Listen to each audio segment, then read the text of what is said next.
Okay. सो कल हमने देखा था, सबसे पहले अपने पीएन पीएम हम क्यों यूज़ कर रहे थे, हमने ये देखा था कि इस प्रोजेक्ट के लिए पीएन पीएम क्यों यूज़ हो रहा है। उसके बाद सीएसएस के बेसिक्स देखे थे कुछ, जिसमें हमारे पास इनलाइन इंटरनल और एक्सटर्नल स्टाइलिंग आ जाती है, और उसमें फिर हमने टैग सिलेक्टर्स, क्लास सिलेक्टर्स और आईडी सिलेक्टर को देखा था। और उसके बाद हमने इसके डिफरेंट यूसेज कर उसको यूज़ करके भी देखा था अपने पास कि हमारे ऐप में क्या-क्या चेंजेस आते हैं उसके साथ-साथ। ओके, फिर हम आए थे टेलविंड की तरफ। टेलविंड की बेसिक्स में हमने देखे थे कि टेलविंड की कॉन्फ़िगरेशंस में क्या-क्या चीज़ें आ जाती हैं, जिसमें हमने टेलविंड कॉन्फ़िग फ़ाइल को देखा था, और इसके अलावा ग्लोबल.सीएसएस में जो टेलविंड की 3 क्लासेस ऐड होती हैं, वो क्यों ऐड होती हैं, उनको देखा था, और उसमें वो आ जाती हैं टेलविंड सीएसएस प्री-फ्लाइट में। प्री-फ्लाइट के बाद हमने टेलविंड सीएसएस के डायरेक्टिव्स देखे थे, और फिर उसको हमने यूज़ करके देखा था। अगर कल के लेक्चर में किसी को कोई इश्यू हो और किसी का कोई क्वेश्चन हो टेलविंड सीएसएस के बेसिक्स में, या सीएसएस के सिंपली सीएसएस के बेसिक्स में, तो पहले क्वेश्चन कर लें।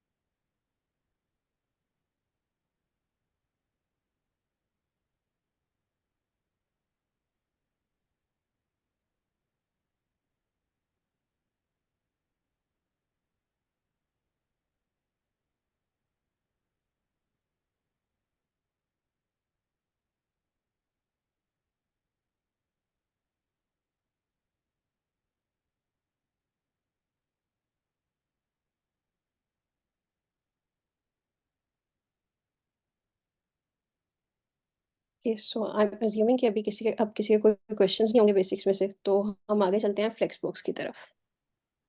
सो फ्लेक्सबॉक्स में हम उसकी सारी प्रॉपर्टीज़ जो डिस्कस करने वाले हैं, वो सब की सब प्रॉपर्टीज़, एक तो जो मेन पैनावर्स की रिपोजिटरी है उसमें Tailwind styling flexbox with Tailwind, ये इस डायरेक्टरी में सब कुछ पड़ा हुआ है। हम इन सब चीज़ों को डिस्कस करने वाले हैं। और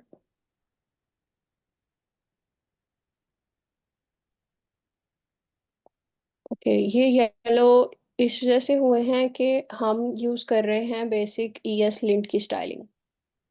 सो ESLint की स्टाइलिंग, ओ सॉरी, ESLint के रूल्स को फॉलो कर रहे हैं हम। सो ESLint में उसके पास अभी ये @tailwind यानी tailwind डायरेक्टिव्स डिफाइंड नहीं है ESLint में हमारे पास। सो इसलिए यहाँ पर वार्निंग आ रही है कि ESLint इसको आइडेंटिफाई नहीं कर पा रहा है ये क्या है। और ये बस वार्निंग है, ये सिंटैक्स वैलिड है, सो इसमें कोई इशू नहीं है। आप इसके साथ ही कंटिन्यू कर सकते हैं। ये आपको डिफाइन नहीं करना पड़ेगा, ये इसकी एक VS कोड की ही एक सेटिंग है, उसको इनेबल करना होता है, और उससे ये टेलविंड हमारी जो वार्निंग्स होती हैं वो खत्म हो जाती हैं, इस तरह की ESLint वाली। और वो सेटिंग है,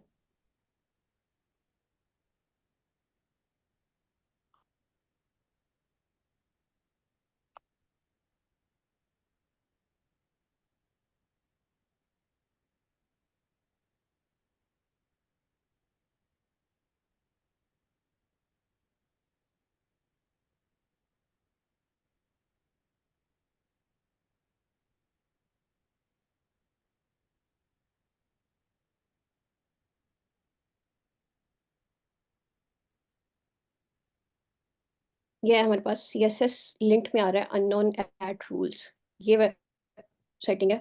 ये अभी आप जब इसको सेटिंग्स में जाके सर्च करेंगे अननोन एट रूल को, तो ये यहाँ पे वार्निंग ऐड होगा। ये डिफ़ॉल्ट सेटिंग इसकी ये होती है, वार्निंग वाली। सो इसमें यहाँ पर आपके पास फिर CSS फाइल में वार्निंग में आता है ये, जैसे यहाँ पे मेरे पास भी अभी आ गया। सो हमने सेटिंग में इसको इग्नोर कर देना होता है, सो वो हमारे पास वार्निंग ख़त्म हो जाती है।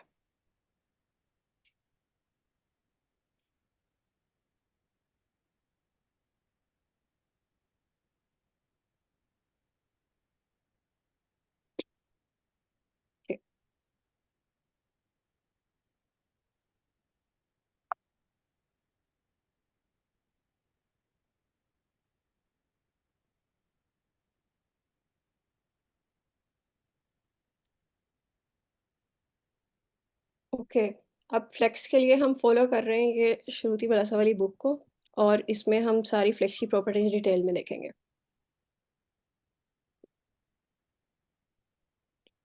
सबसे पहले हमारे पास प्रॉपर्टी आती है डिस्प्ले फ्लेक्स की। ये डिस्कशन कल हो गई थी कि फ्लेक्स और ग्रिड क्यों यूज़ हो रहे होते हैं और इनका काम क्या है वेबसाइट में।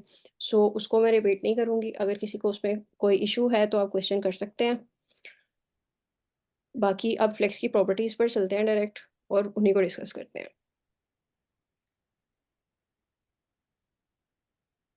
सबसे पहले हमारे पास है डिस्प्ले फ्लेक्स। अब हमारे पास फ्लेक्स ने क्या करना होता है कि हमारी सब चीज़ों को एक डायरेक्शन में लेके आना होता है। हमारे हम जितने एलिमेंट्स पे या जितने टैग्स पर हम किस फ्लेक्स को अप्लाई करना चाहते हैं, उन टैग्स को एक डायरेक्शन दे देता है फ्लेक्स। सो अभी अगर हम देखें, जब हमारे पास डिफ़ॉल्ट एचटीएमएल आ रही होती है, वो जिस तरह से हमारे टैग्स डिफ़ाइन होते हैं, उस तरह से वो टॉप टू बॉटम अलाइन होते जाते हैं। लेकिन हम चाह रहे हैं कि अब जैसे यहाँ पर ये हमारा सिनेरियो है कि हम इन कोड्स को साइड बाय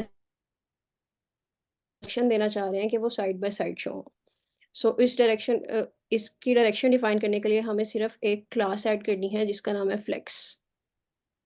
इस क्लास के पीछे जो एचटीएमएल सीएसएस ऐड कर रही है वो है डिस्प्ले फ्लेक्स की प्रॉपर्टी, ये काम कर रही है, और टेलविंड सीएसएस में उसको नाम दिया गया हुआ है फ्लेक्स का। सो हम इस प्रॉपर्टी को यूज़ करके हम अपने पास यहाँ कोड्स को साइड बाय साइड अरेंज कर सकते हैं।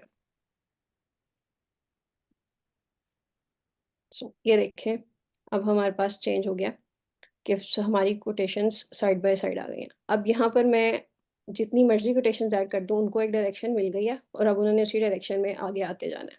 अब ये देखें, ये 4 हो गए हैं। इसी तरह अगर मैं सिर्फ़ 2 को करना चाह रही हूँ, तो सिर्फ़ 2 भी हो सकते हैं।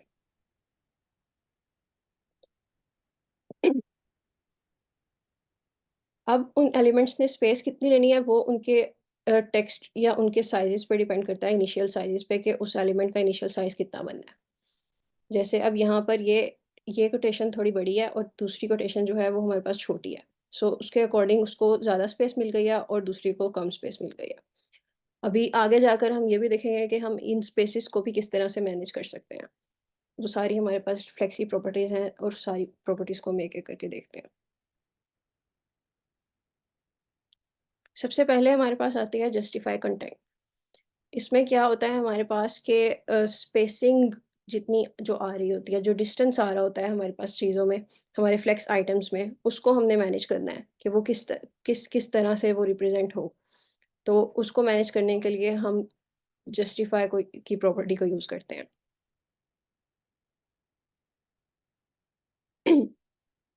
अब जैसे यहाँ पर उन्होंने हमें एक यूज़ केस दिया हुआ है कि हम एक नैव बार बन रही है।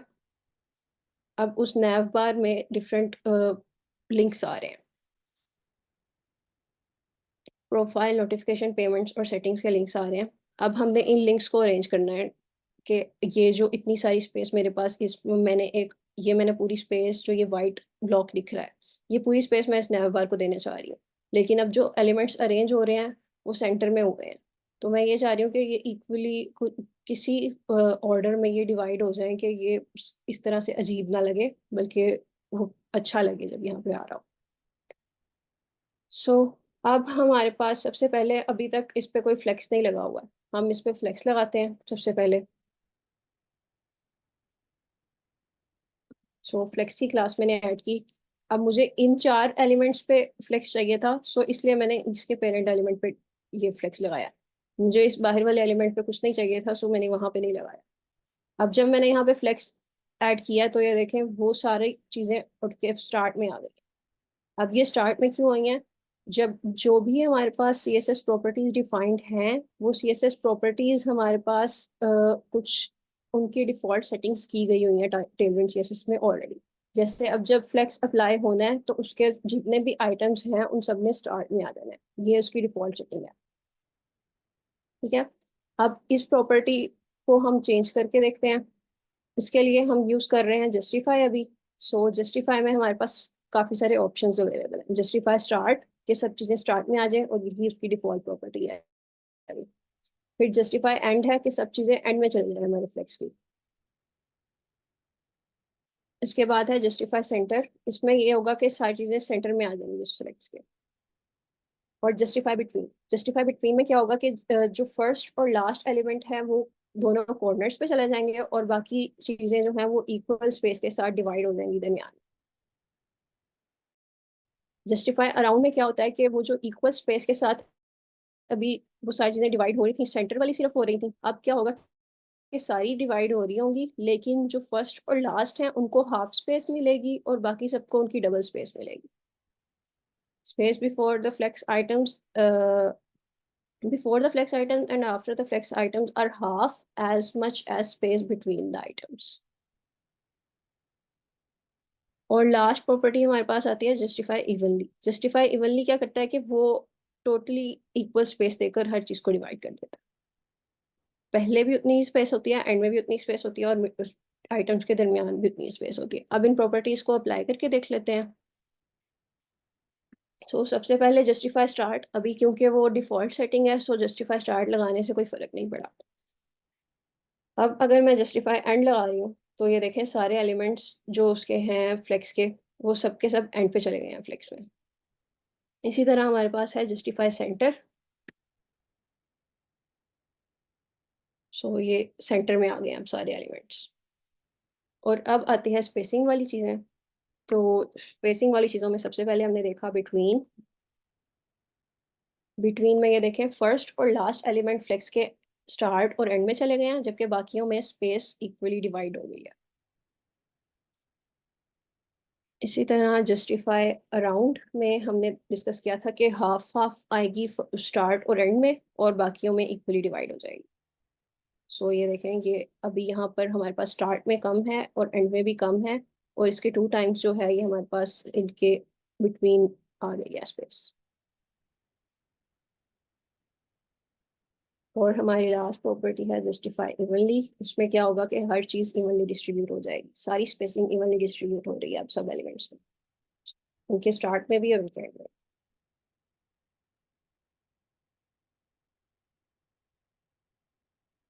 ये है हमारे पास जस्टिफाई की प्रॉपर्टी। ये क्या कर रही है कि जिस डायरेक्शन में फ्लेक्स चीजों को अरेंज कर रहा है उस डायरेक्शन में हमारे पास स्पेसिंग को भी अरेंज कर देती है ये प्रॉपर्टी।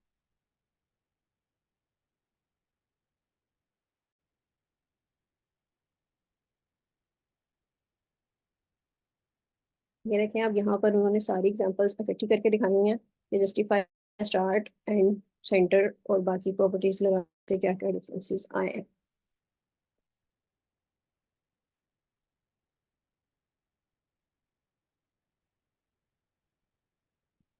ओके, अब जस्टिफाई की प्रॉपर्टी में अभी किसी का कोई इशू हो।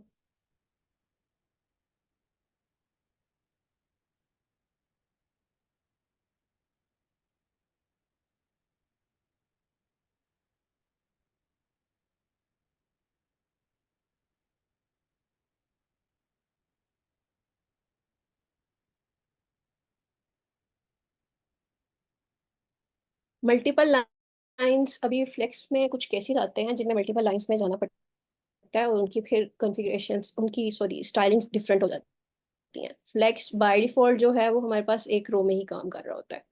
सो हम हमारे जो स्टाइलिंग अभी हम बाय यूज कर रहे हैं, जैसे ये जस्टिफाई की प्रॉपर्टी यूज की है, अगर आपके फ्लेक्स में मल्टीपल लाइंस बन रही हैं तो ये उन लाइंस में सिर्फ ए, एक एक लाइन पर ही एक्ट कर रहा होगा, ये पूरे फ्लेक्स पे काम नहीं कर रहा होगा। अभी आगे जाके इन चीज़ों को डिस्कस करते हैं, बाकी प्रॉपर्टीज देखते हैं तो ये चीज़ें ज़्यादा क्लियर हो जाएंगी।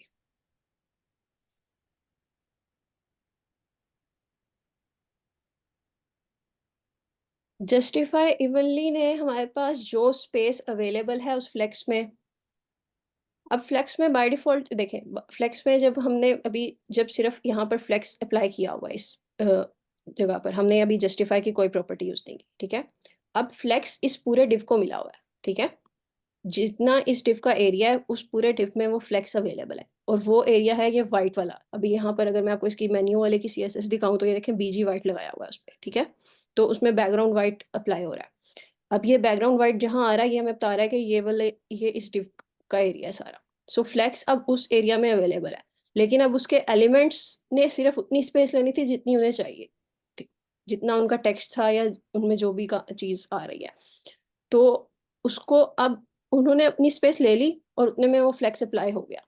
लेकिन अब जो बाकी एरिया सारा खाली पड़ा है, वो उस सारे एरिया को मैनेज करने के लिए हम चाहते हैं कि हमारी वेबसाइट अच्छी दिखे, ठीक है।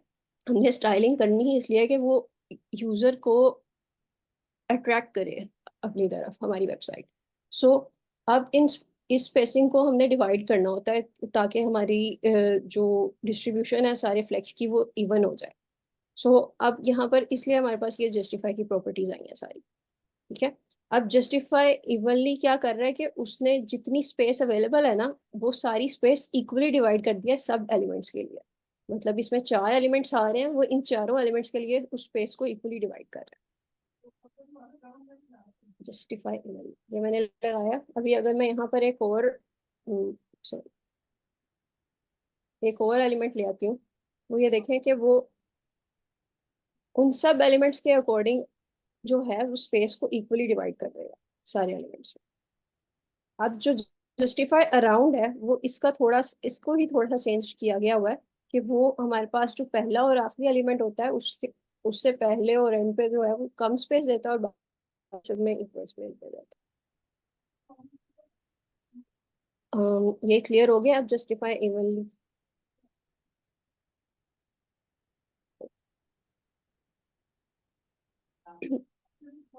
ओके। अब जस्टिफिकेशन हो गई। अब हम चलते हैं नेक्स्ट प्रॉपर्टी की तरफ। अब इसमें यहाँ पर एग्जांपल्स हमारे पास काफी अवेलेबल हैं। जो मैंने यहाँ पे आपके साथ प्रोजेक्ट शेयर किया हुआ है, इसमें भी यहाँ पर मैंने ये फ्लेक्सबॉक्स वाले राउट पर एक इमेजेस टीम्स का पेज बन रहा है। टीम टीम सेक्शन होता है जैसे किसी भी वेबसाइट का, वो सेक्शन बन रहा है। अब उस पर आप लोग खुद भी यहाँ पर फ्लेक्स वगैरह लगा के देख सकते हैं। ये मैं आपको लगा कर भी दिखा देती हूँ।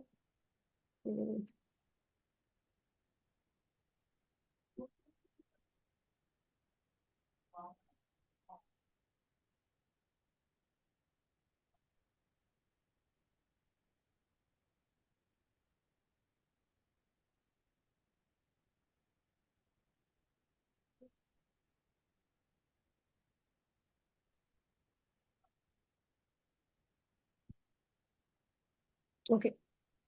ये देखें, ये एक मैंने टीम्स का सेक्शन बनाना है अगर किसी भी वेबसाइट पे।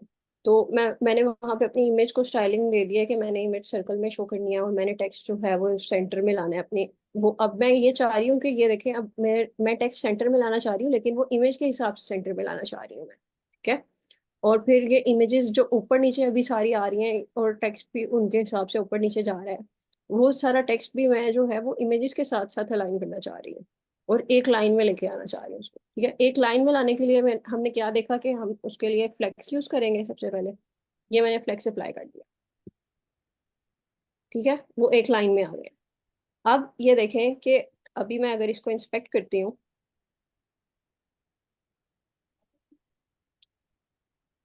तो ये देखें जो ये डिव बन रहा है मेरा मेन डिव, उसमें ये देखें flex apply div container flex. अब कंटेनर की क्लास भी यहाँ पे आ रही है और फ्लेक्स की क्लास भी यहाँ पे आ रही है। अब इसी डिव की बात करना चाह रही हूँ मैं, ठीक है। अब इसमें जो फ्लेक्स आइटम्स आ गए हैं वो स्टार्ट में आ गए हैं जितनी उन्हें स्पेस चाहिए थी, अब आगे स्पेस खाली है, ठीक है। अब जो टीम्स के सेक्शन हमने यूजुअली वेबसाइट्स वगैरह पे हम देखते हैं तो वो ऐसे होता है कि सेंटर में सब कुछ आ रहा होता है और इक्वली डिवाइड होकर स्पेस आ रही होती है। सो अब मैं इसको इसके ऊपर मैं एक और प्रॉपर्टी लगा देती हूँ जस्टिफाई अराउंड की।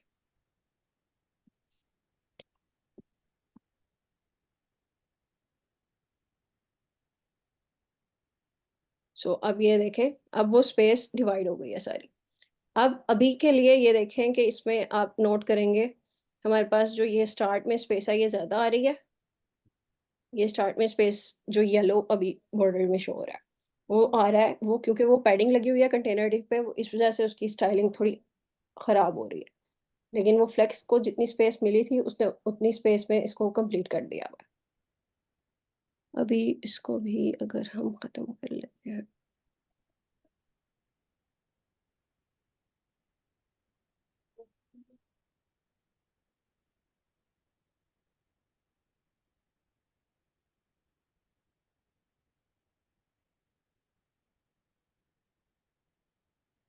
सो ये देखें अब इक्वल डिवीजन हो गई है सारी।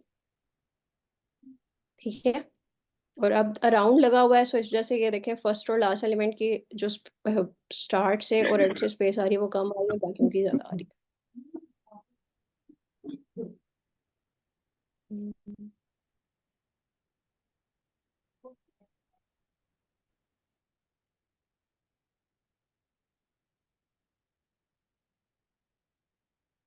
ओके, अब चलते हैं हम नेक्स्ट प्रॉपर्टी की तरफ, flex wrap. Flex wrap, wrap हम किसी भी चीज को जब कहीं रैप कर रहे हैं तो इसका मतलब यही है कि वो सिर्फ उतनी वो जितनी स्पेस हमारे रैपर में अवेलेबल होगी वो उतनी स्पेस ही लेगा, उससे ज्यादा स्पेस नहीं लेने जाएगा वो। ठीक है, हमारा रैप रैप का मतलब हमारे पास जनरली यही होता है, और यहाँ पे भी इसका मतलब यही है। अब ये इसका सिनेरियो ये है कि हमारे पास अभी ये देखें मेरे पास फ्लैक्स इस तरह से आ रहा है, लेकिन अब जब मैं छोटी स्क्रीन पे जाती हूँ तो ये देखें वो चीज़ें ख़राब होती जा रही हैं अपनी।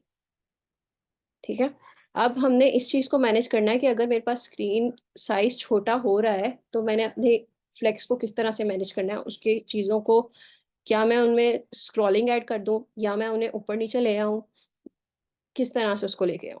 अगर मैंने उसमें स्क्रॉलिंग ऐड करनी है तो वो उसके लिए वो मसला नहीं है, वो मैं जितने आइटम्स ऐड करती जाऊंगी वो स्क्रॉलिंग में ऐड, जैसे अब फ्लेक्स एक ही रो दे रहा है अभी इस टाइम पे। ठीक है, अब मैं अगर यहाँ पर दो और टीम मेंबर्स को ले आती हूँ तो ये देखें ये मैंने दो और टीम मेंबर ऐड कर दिए और वो यहाँ पे ऐड हो गए हैं। इसके बाद मैं दो और ले आती हूँ। सो अब मेरा फ्लेक्स वो उसके अकॉर्डिंग अरेंज होता जा रहा है। हमने इस चीज़ को ख़त्म करना है, हम चाह रहे हैं कि अगर फ्लेक्स आइटम्स ज़्यादा हो रहे हैं तो वो नेक्स्ट रो पे भी चले जाए, हमें कोई मसला नहीं है। और रिस्पॉन्सिवनेस में यूजुअली यही हो रहा होता है हमारे पास।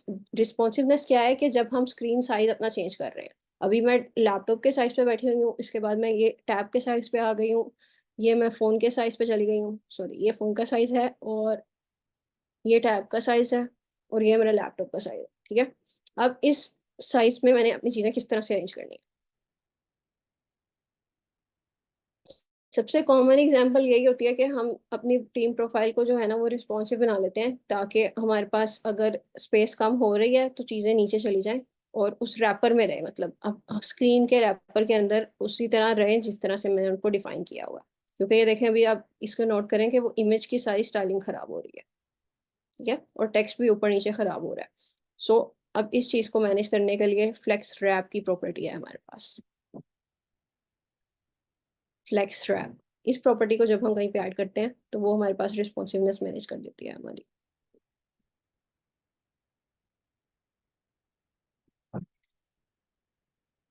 सो अब मैंने फ्लेक्स रैप ऐड किया है, देखें अभी लैपटॉप की स्क्रीन पे मैं खड़ी हुई हूँ तो इसमें कोई इफेक्ट नहीं पड़ रहा, लेकिन जैसे जैसे वो स्क्रीन छोटी होती जा रही तो वो देखें उसको जब ऊपर स्पेस नहीं मिली तो उसने वो एलिमेंट नीचे भेज दिया नेक्स्ट लाइन में।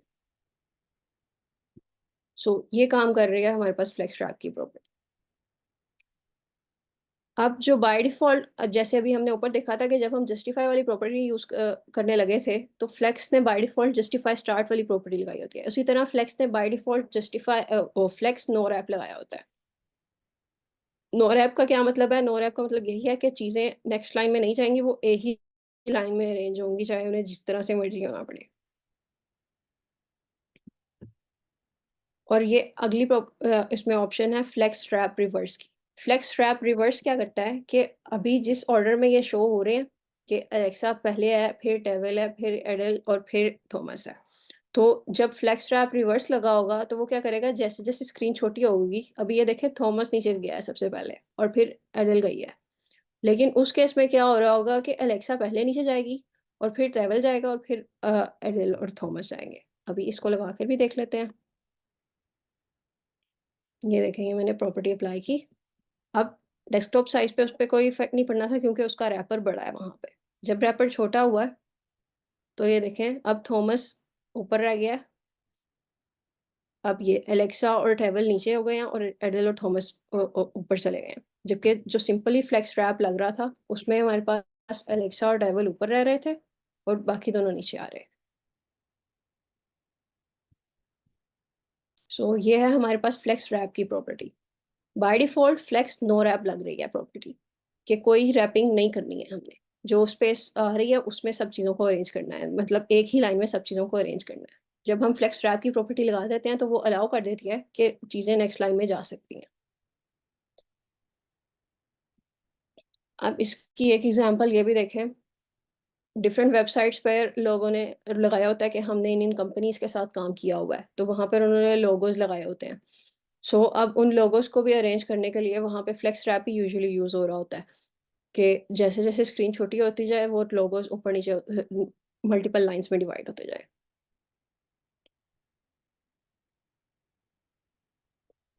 ये हो गई हमारे पास रैप की प्रॉपर्टी। अभी तक हमने देखी है जस्टिफाई और रैप। जस्टिफाई में हमारे पास चीज़ें जिस डायरेक्शन में हमारा फ्लेक्स बन रहा है, उस डायरेक्शन में हमारी स्पेसिंग डिवाइड हो रही है, और रैप में हमारे पास रिस्पॉन्सिवनेस यूजुअली मैनेज हो रही होती है, ठीक है? और अब आती है हमारे पास अलाइन की प्रॉपर्टी। अब अलाइन की प्रॉपर्टी क्या कर रही है? अलाइन की प्रॉपर्टी, हम जब भी अपनी एक वेबसाइट पे काम कर रहे हैं, तो हम 2 डायमेंशंस में काम कर रहे हैं, along X axis and along Y axis, ठीक है? अभी जब हमने देखा कि ऊपर हमने फ्लेक्स की क्लास लगाई थी और उस पे जस्टिफिकेशन लगा रहे थे, तो वो जिस डायरेक्शन में फ्लेक्स बन रहा था, उसी डायरेक्शन में हमारे पास जस्टिफिकेशन लग रही थी, ठीक है?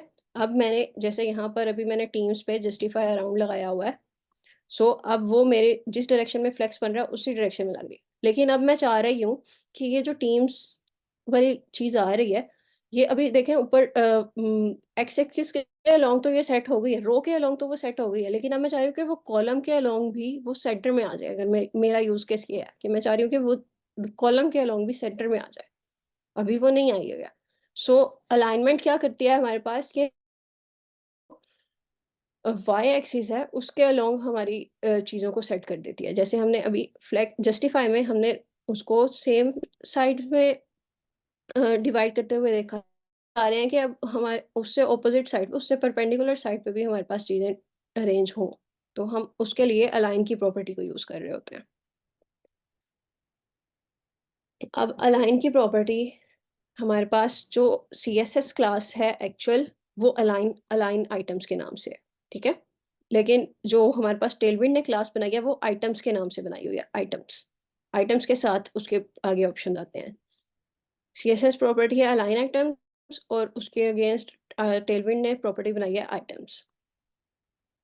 अब इसका यूसेज देख लेते हैं कि ये देखें, जस्टिफाई हमारे पास काम कर रहा था एक्स एक्सिस के अलोंग, जो ऊपर वाली 2 इमेजेस आ रही हैं कि वो देखें, वहाँ पे स्पेस डिवाइड हो रही थी एक्स एक्सिस के अलोंग। अब आइटम्स की प्रॉपर्टी ने क्या करना है, हमारे पास वाई एक्सिस के अलोंग स्पेस को डिवाइड कर देना। अभी भी अगर मैं इस टीम्स वाले पे अब आइटम्स की प्रॉपर्टी को ही लगा के देखती हूँ, तो अब प्रॉपर्टीज़ को हम देखते हैं वैसे, लेकिन अभी मैं लगाती हूँ आइटम सेंटर। अभी मैंने ये प्रॉपर्टी लगाई, तो 1 मिनट, इस डिव को मैंने पूरी स्पेस नहीं दी हुई है।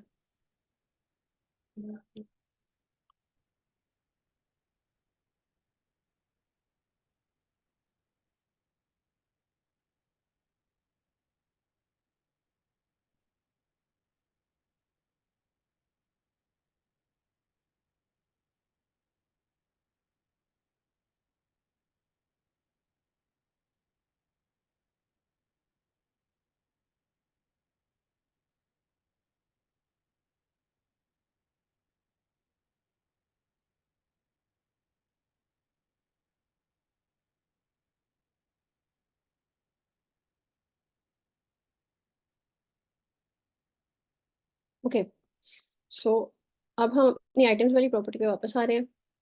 अब ये देखें, जब मैंने यहाँ पर आइटम सेंटर की प्रॉपर्टी अभी मैं इस तरह से रिमूव करती हूँ। अब हम दोबारा से इंस्पेक्ट एलिमेंट में देखते हैं कि हमारे अभी वो किस तरह से अरेंज हो रहा है। अब ये देखें कि टॉप, बिल्कुल टॉप पे वो आ गई है, ये ऊपर मेरी पैडिंग आ रही है, मार्जिन आ रहा है, सॉरी, ये जो येलो में शो हो रहा है वो मेरा मार्जिन आ रहा है इस फ्लेक्स डिव के लिए, और उसके बाद मेरे एलिमेंट्स जो आ रहे हैं वो बिल्कुल टॉप पे अरेंज हो गए हैं वाई एक्सिस के अलोंग, ठीक है?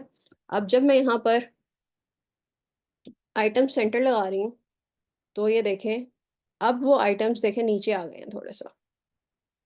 अब उसी रो में वो सेंटर में अलाइन हो गए हैं। अब इसके लिए हम जो इधर इसकी अपनी एग्ज़ाम्पल दी हुई है, वो काफ़ी डिटेल्ड दी हुई है, हम उसको ही देखते हैं। तो ये देखें, ये है,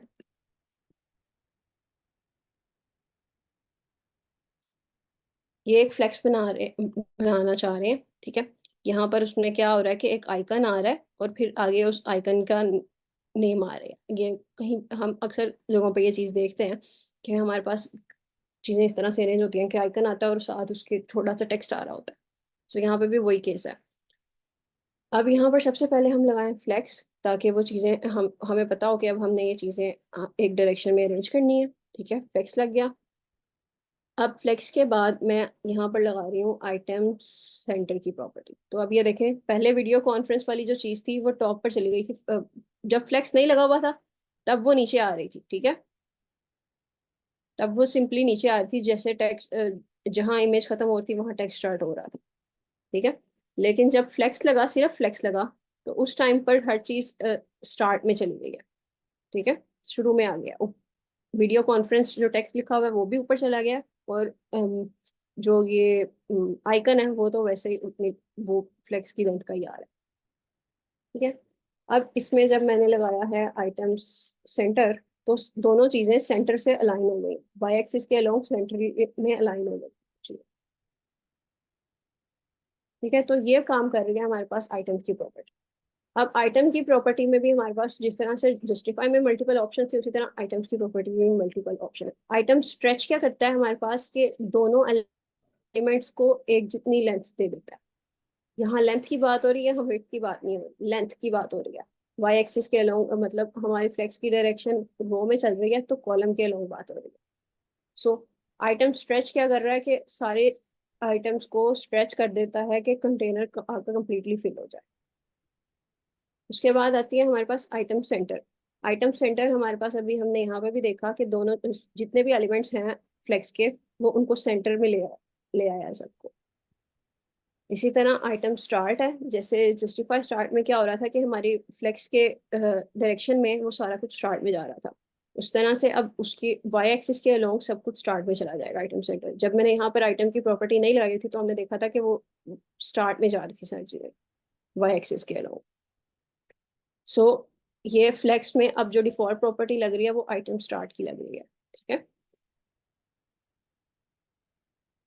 उसके बाद है आइटम्स एंड, वो वही काम कर रहा है कि सब चीज़ों को एंड में ले जाएगा, और आइटम बेस लाइन वो हम चीज़ों को बेस के अकॉर्डिंग बेस लाइन में सेट कर देगा। अभी जब ये देखें, जहाँ यहाँ पे फ्लेक्स की प्रॉपर्टी नहीं लगी हुई थी, तो ये देखें जहाँ पे ये आइकन एंड हो रहा है, बिल्कुल वहां पे टेक्स्ट एंड नहीं हो रहा है, मतलब टेक्स्ट का बॉटम वहां नहीं आ रहा है, ठीक है।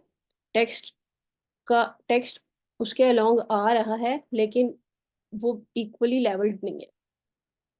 सो बेस क्या होती है, जब भी हमारे पास कोई HTML टैग्स बन रहे हैं तो वो किसी उनका कुछ कोई एक सेंटर होता है, एक स्पेसिफिक लाइन उनकी होती है। जैसे हम अर्थ पे रह रहे हैं तो इक्वेटर हमारे सेंट्री लाइन जा, सो इसी तरह से जब कोई भी टैग्स वगैरह भी बन रहे हैं तो उनकी भी कोई बेस बनती है। अब इनकी टेक्स्ट की बेस जो है वो सेंटर में होती है यूजली। अगर हम स्ट्राइक थ्रू टेक्स्ट देखें, जैसे जो होता है कट किया होता है जो टेक्स्ट जब भी हम यूज कर रहे हैं, तो वो उसकी बेस पे लाइन लग रही होती है, ठीक है। टेक्स्ट जो है वो ऊपर और नीचे ग्रो कर रहा होता है, जबकि जो ये इमेज आ रही है ये जो है वो नीचे से ऊपर ग्रो कर रही है। ये आइकन या इमेज कह लें, इसको जो भी कह लें, ये नीचे से ऊपर ग्रो कर रही है, ठीक है। तो इसको जो जिस चीज के रिस्पेक्ट वो काम वो एलिमेंट बन रहा है वो उसकी बेस होगी। अब यहाँ पर आइटम्स बेस लाइन क्या करता है, उस बेस लाइन के अकॉर्डिंग चीजों को सेट कर देता है। अभी इसको क्लियरली समझने के लिए ये हम ये इसका वर्किंग डेमो देखते हैं। इसमें उसने वही सारी चीजें डिफरेंट तरह से अरेंज करके दिखाई हैं। अब ये देखें, पहला जो उसने ये डिव बनाया, ये वाला फ्लेक्स बनाया, उसमें आइटम स्ट्रेच की प्रॉपर्टी उसने यूज किया। आइटम स्ट्रेच की प्रॉपर्टी यूज करने से क्या हुआ है कि अब उसका बॉर्डर देखें इस टेक्स्ट का, कि वो सारे में फिल कर लिया उसने पूरे फ्लेक्स को। ये देखें आइटम स्ट्रेच, इसने इसको फिल कर लिया हुआ, ठीक है। उसके बाद आई सेंटर की प्रॉपर्टी। सेंटर ने क्या किया, दोनों को सेंटर से अलाइन कर दिया, फ्लेक्स के सेंटर से अलाइन कर दिया। उसके बाद स्टार्ट की प्रॉपर्टी, स्टार्ट की प्रॉपर्टी ने दोनों को स्टार्ट से अलाइन किया हुआ है, टेक्स्ट ऊपर चला गया क्योंकि टेक्स्ट कम स्पेस ले रहा था इमेज से। उसके बाद एंड से किया तो वो टेक्स्ट और इमेज अब एंड में अलाइन हो गए हैं, वाई एक्सिस के लॉन्ग दोनों का एंड अब सेम बन रहा है। इसी तरह जब बेस लाइन से अरेंज किया है तो ये देखें अब वो अपनी बेस के अकॉर्डिंग दोनों लाइन हो गए। ठीक है, अब हम जो ये हैं हमारे पास जो सबसे ज्यादा यूज होती है ना हमारे पास प्रॉपर्टीज फ्लेक्स की, वो ये प्रॉपर्टीज है जो सबसे कॉमन प्रॉपर्टी है, जस्टिफाई, रैप और अलाइन। ठीक है, अब ये देखें यहाँ पर भी देखें फ्लेक्स, मल्टीपल फ्लेक्सेस लग रहे हैं। ठीक है, ये देखें ये मल्टीपल फ्लेक्स लग रहे हैं और अब उसकी वजह से स्क्रॉलिंग आ रही है। अब मैं अगर चाहती हूँ कि यहाँ से स्क्रॉलिंग खत्म कर दूँ तो अभी हमने इसके लिए प्रॉपर्टी डिस्कस की है कि फ्लेक्स रैप की प्रॉपर्टी हम यूज करेंगे ताकि वो चीज़ें नीचे आती जाए। सो यहाँ पर अगर मैं फ्लेक्स क्लास लगाती हूँ उसके पेरेंट डिव पे और फिर उस पर फ्लेक्स रैप कर देती हूँ तो ये देखें उसने उन चीज़ों को नीचे नीचे दिया। सो इस तरह से ये प्रॉपर्टीज हम मल्टीपल तरह से यूज कर सकते हैं, हमारे यूज केस पर डिपेंड करता है कि हम क्या करना चाह रहे हैं। अभी तक इन तीन प्रॉपर्टीज में किसी को कोई इशू हो, जस्टिफाई, फ्लेक्स रैप और अलाइन आइटम्स।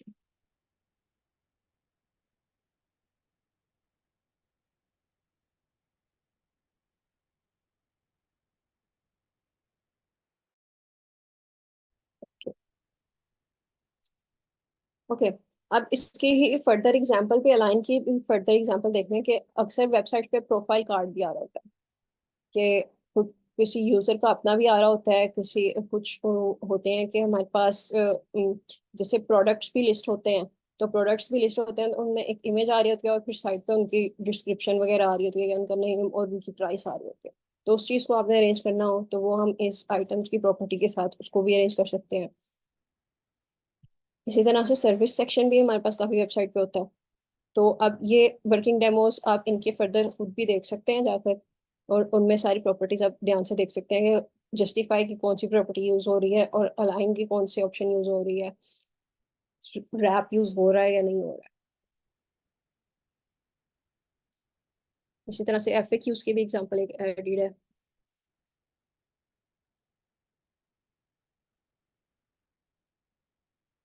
अब जो ये तीन प्रॉपर्टीज हमने पढ़ी है, इन तीन प्रॉपर्टीज से आप एक बेसिक ऐप बना सकते हैं। अगर आपने काउंटर ऐप बनाया हुआ है रिएक्ट में तो उसकी स्टाइलिंग अगर आपने करनी हो तो आप इन तीन प्रॉपर्टीज के थ्रू उसकी स्टाइलिंग आराम से कर सकते हैं। इसी तरह से तो डू ऐप बनता है, उसकी भी स्टाइलिंग आप इन तीन प्रॉपर्टी के साथ आराम से कर सकते हैं।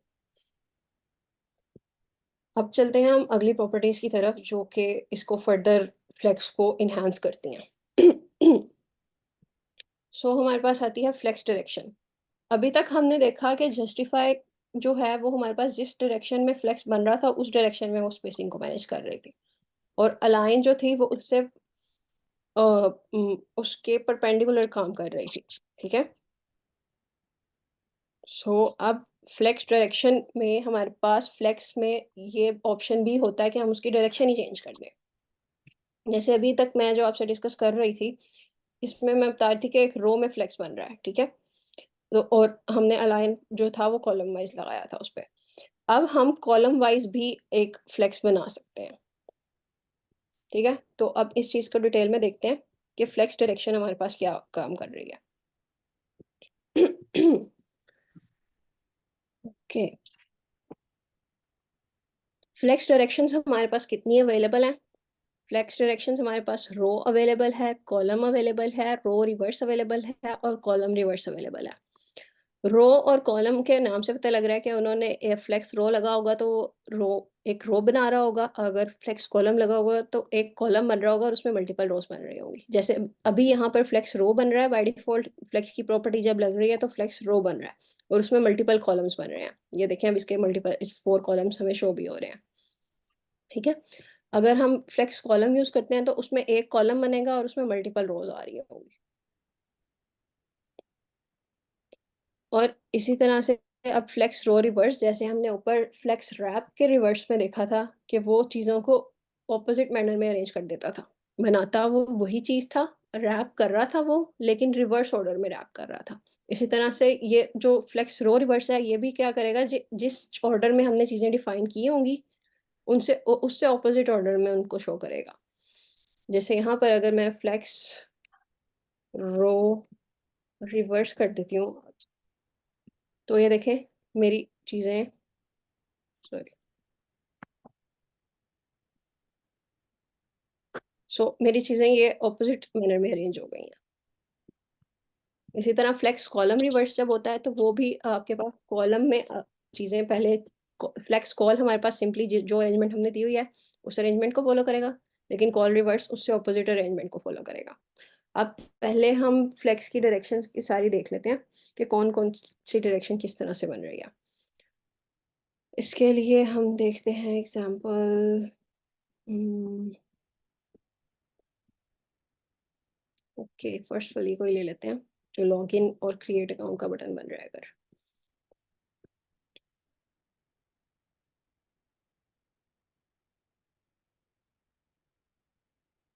तो ये है, मैंने हाँ यहाँ पर एक लिंक्स बनाए हुए हैं उन्होंने, लॉगिन का और साइन अप का लिंक बन रहा है। ठीक है, अब मैं अगर यहाँ पे वैसे सिंपली फ्लेक्स लगाती हूँ तो ये देखें फ्लेक्स रो लग रहा है, और उसमें अब दोनों चीज़ें एक रो में अरेंज हो गई हैं, दो कॉलम बन के लॉगिन भी आ गया और क्रिएट अकाउंट भी आ गया। ठीक है, अब देखें उसकी प्रेजेंटेशन खराब हो गई है। अब मेरा केस ये है कि मैंने इनको ऊपर नीचे शो करना था, सो मैं फ्लेक्स कॉल लगा दूंगी। बस ये फ्लेक्स कॉल करने से वो देखें उसने उनको कॉलम में अरेंज कर दिया।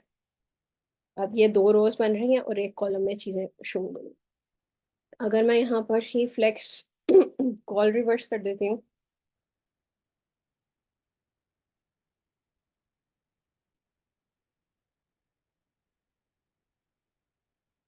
तो ये देखें अब वो लॉगिन वाला बटन नीचे ले आया और क्रिएट अकाउंट वाला बटन ऊपर ले गया।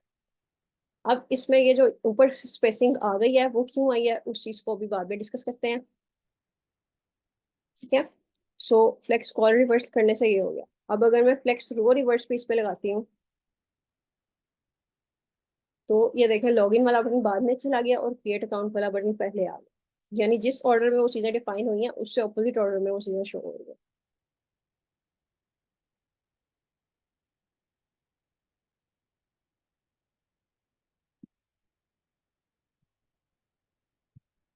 ठीक है, अब ये डायरेक्शंस तो हो गई। अब इन डायरेक्शंस की वजह से हमने जो पहले प्रॉपर्टीज पढ़ी है ना, अलाइनमेंट और जस्टिफिकेशन, इन दो प्रॉपर्टीज पे भी इफेक्ट पड़ते हैं।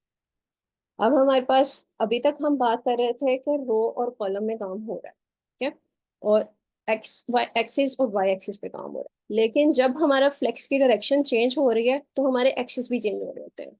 इसीलिए हम इसमें कंसीडर करते हैं एक मेन एक्सिस होता है और एक क्रॉस एक्सिस होता है।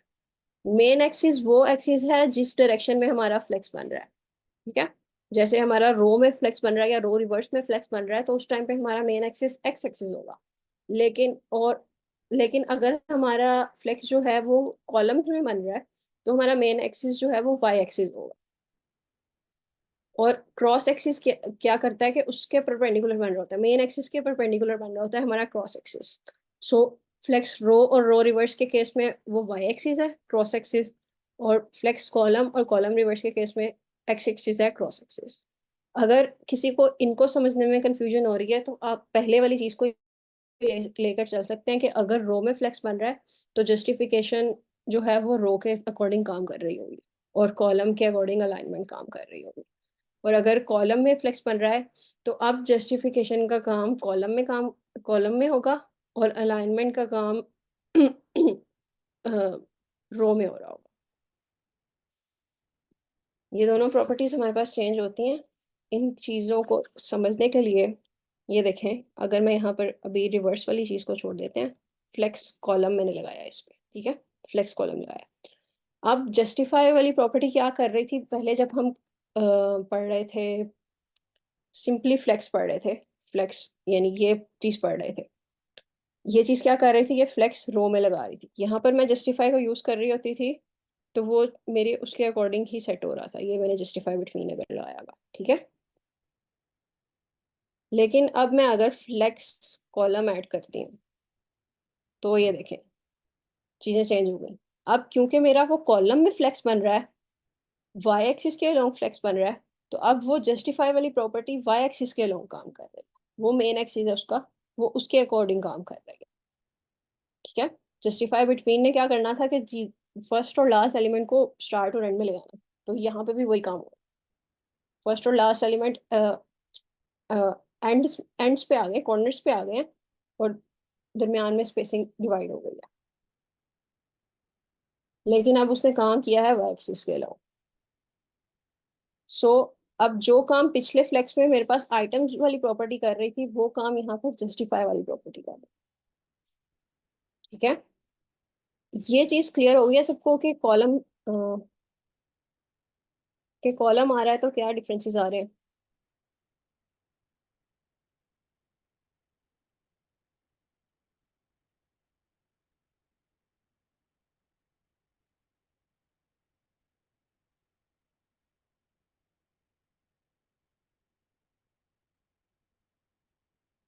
जो इसकी हाइट यहाँ पर डिफाइंड है, वो हाइट यहाँ सीएसएस फाइल में डिफाइन की हुई है। ये देखें, यहाँ पर रैपर की क्लास मैंने यहाँ पर एचटीएमएल के एलिमेंट के साथ रैपर की क्लास ऐड की हुई है ना। सो ये सीएसएस में ये रैपर ऐड किया गया हुआ है। अब उसमें बैकग्राउंड दिया हुआ है। इस बैकग्राउंड को अगर हम चेंज कर दें थोड़ा सा, बीजी 50 लगा देते हैं, तो ये देखें, ये ज्यादा ही कम है, 200 कर देते हैं क्या, अब ताकि वो प्रॉपरली शो हो जाए। सो अब ये बैकग्राउंड लगाया हुआ है, फिर उसको विड्थ दी है कि इसने इतनी विड्थ लेनी है। ठीक है, और यहाँ पर उसकी हाइट भी आगे जाकर स्पेसिफाई की हुई है कि इसने इतनी हाइट भी लेनी है। ओके, सो इस वजह से हमारे पास वो जो कंटेनर बन रहा है उसका, वो इस वजह से बन रहा है उसमें।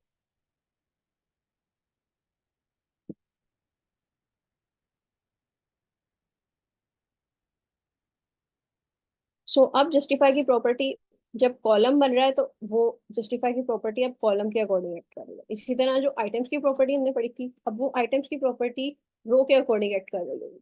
जैसे मैं यहाँ पे आइटम स्टार्ट लगा देती हूँ, तो ये देखें, उसने दोनों चीजों को एक्स एक्सिस के अलॉन्ग स्टार्ट में ले आया। ठीक है, इसी तरह मैं अगर इनको सेंटर में लाना चाह रही हूँ, सेंटर में तो ऑलरेडी है, मैं इनको एंड में ले जाती हूँ, तो ये देखें वो एंड में ले गया। यानी वही प्रॉपर्टीज जो हैं वो चेंज हो गई हैं हमारे फ्लेक्स की डायरेक्शन की वजह से।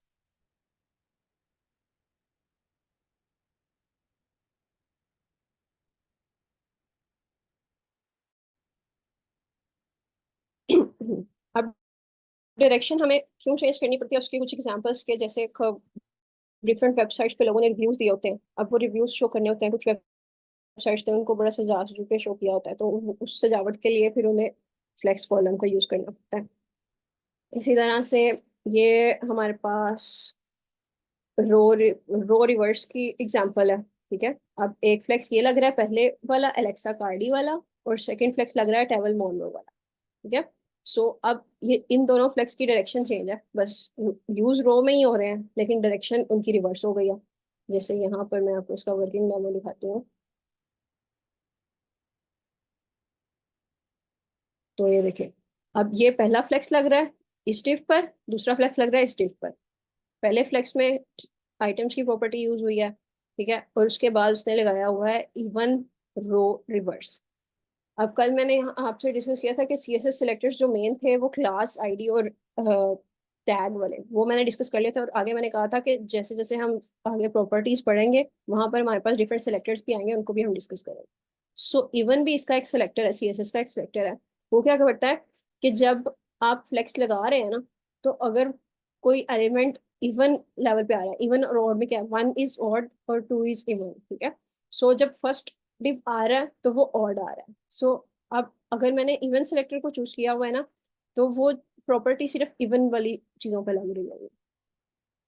अब फर्स्ट डिव मेरे पास ऑड आ रहा है, यहाँ पर इवन की क्लास के साथ मैंने वो लगा, इवन सेलेक्टर के साथ मैंने वो लगाई हुई है, लेकिन वो अप्लाई क्यों नहीं हो रही, क्योंकि यहाँ पर ये इवन नहीं है, ये वाला पहला डिव। सेकेंड डिव मेरा इवन आ गया, सो उसने वहां पर उसको अप्लाई कर दिया कि वो रिवर्स लगा दिया उसको। इसी तरह जैसे ये इवन यूज हो रहा है, यहाँ पे ऑड भी हो जाता है। अगर मैं यहाँ पे इसको इवन की बजाय ऑड कर देती हूँ, तो उसने ऑड वाले को चेंज कर दिया, और अब वो इवन वाले को सिंपली रहने देगा जैसे डिफॉल्ट सेटिंग्स जा रही है सर। ठीक है, सो ये भी एक सेलेक्टर है, इवन और ऑड का सेलेक्टर है। ये इवन और ऑड का selector basically nth child selector होता है। nth चाइल्ड का मतलब होता है कि जिस तरह से हम डिव्स को लगा रहे हैं ना, वो डिव के चाइल्ड बन रहे हैं। ये फर्स्ट चाइल्ड है, ये सेकंड चाइल्ड है। पेरेंट डिव का फर्स्ट चाइल्ड है और ये सेकंड चाइल्ड है। सो अब वो nth चाइल्ड, जैसे हम अपने पास फॉर लूप लगाते हैं और उसमें हम एक रखते हैं, आइटरेटर रखते हैं, जैसे 4i = 1 2 3, उस तरह से जा रहा है। उसी तरह nth चाइल्ड में भी वही काम हो रहा है।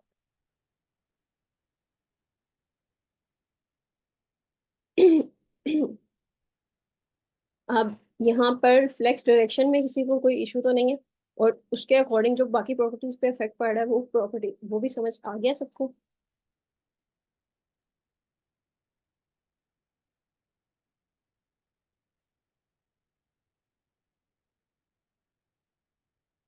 जी, एक लेवल पर जितने element, nth child has the total counter 4 elements available in div।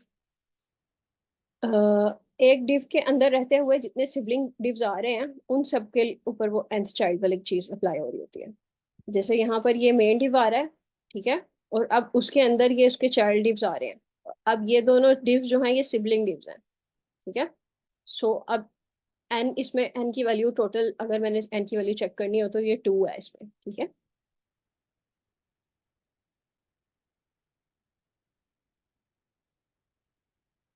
Okay, अभी तक किसी का क्वेश्चन नहीं आया है तो मैं ये ज्यूम कर रही हूँ कि आप लोगों को ये समझ आ गया है। लेकिन ये समझ आपको एज इट इज आएगा भी नहीं जब तक आप इसको अप्लाई करके नहीं देखेंगे। जैसे मैं अभी यहाँ पे आपको अप्लाई करके दिखा रही हूँ, इसको अपने पास जो आपने काउंटर या टू डू एप्स बना रहे हैं उनमें अप्लाई करके देखें, फिर आपको ये समझ आएंगी प्रॉपर्टीज सही से। ओके, इसके बाद हमारे पास आती है फ्लेक्स ग्रो की प्रॉपर्टी। अब फ्लेक्स ग्रो की प्रॉपर्टी हमारे पास क्या काम कर रही है? ग्रो, उसका नाम बता रहा है कि ये प्रॉपर्टी हमें अलाउ कर रही होगी कि हम किसी भी चीज को ग्रो करवा सकते हैं, ठीक है। अब एक फ्लेक्स लग रहा है यहाँ पर, ये देखें, एक फ्लेक्स उसने ऑलरेडी लगाया, तो उससे क्या हो गया कि इनपुट और बटन जो है वो एक लाइन में अरेंज हो गया। अब उन्होंने स्पेस उतनी ली है जितनी उनको इनिशियली चाहिए थी। हर एलिमेंट की कोई एक स्पेसिफिक स्पेस होती है कि उसने उतनी स्पेस लेनी होती है, ठीक है। सो उसने उन्होंने अपनी स्पेस उतनी उतनी ली है। अभी मैं अगर यहाँ से फ्लेक्स हटा रही हूँ तो ये देखें, और ये इनपुट एलिमेंट ने इतनी स्पेस लेनी थी और इस सब्सक्राइब बटन ने इतनी स्पेस लेनी थी। अब ये स्पेस, हो सकता है इस इनपुट एलिमेंट की बाय डिफॉल्ट इतनी स्पेस हो, ये भी हो सकता है कि मैंने इस पे कोई स्पेसिफिक सीएसएस लगाई हो कि इसने इतनी स्पेस ही लेनी है, ठीक है। अभी यहाँ पर देखें कि इनपुट एलिमेंट की ये सीएसएस लिखी हुई है, लेकिन इसमें कोई उन्होंने स्पेस बताया नहीं है कि इसकी विड्थ इतनी होनी है, इसकी हाइट इतनी होनी है। सो ये इनपुट की जो बाय डिफॉल्ट टेलविन ने स्पेस डिफाइन की हुई है, कंटेनर डिफाइन किया हुआ इनपुट का, वो उतनी स्पेस ले रहा है, ठीक है। सो अब ग्रो की प्रॉपर्टी क्या करती है कि मैं चाह रही हूँ कि अब मैं यूज केस के साथ इसको बताती हूँ कि अब ये ईमेल एड्रेस और सब्सक्राइब का बटन मेरे पास शो हो रहा है, ठीक है। लेकिन अब मैं ये चाह रही हूँ कि मेरे पास ये जो ईमेल एड्रेस वाला इनपुट फील्ड है ना, ये फ्लेक्स में जितनी जगह बची है वो उतनी ये ले ले। सब्सक्राइब चाहिए मेरा, ये मेरा यूज केस है कि सब्सक्राइब का बटन मेरा छोटा सा शो हो रहा हो, लेकिन मेरी ईमेल फील्ड जो जितनी जगह आ रही है फ्लेक्स को मिल रही है वो उतनी जगह ले। सो अब मैंने फ्लेक्स ग्रो लगाना है। अब फ्लेक्स ग्रो मैं पूरे फ्लेक्स पे नहीं लगाऊंगी, ठीक है।